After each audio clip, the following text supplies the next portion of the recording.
Barnoonni keenya har'aa jecha afaan Oromoo sagalee afur irraatii ijaaraman irratti kan isaan xiyyeeffatan jechuudha. Sagaloota kana egaa akkuma iskiriinii irratti argitanii halluuwwan adda addaa fayyadamuun adda qoqqoodeessanii jira.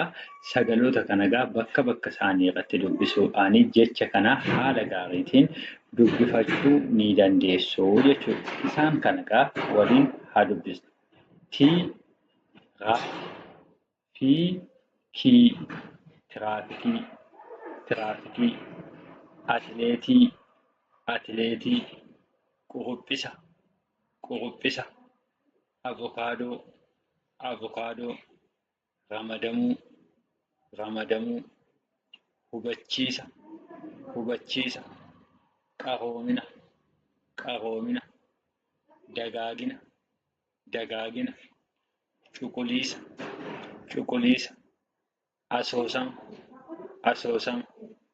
dararama, magariisa,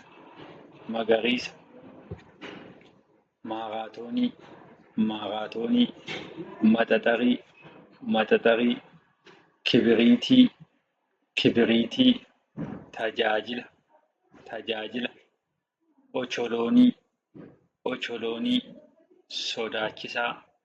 sodaachisaa, yaadachiisa,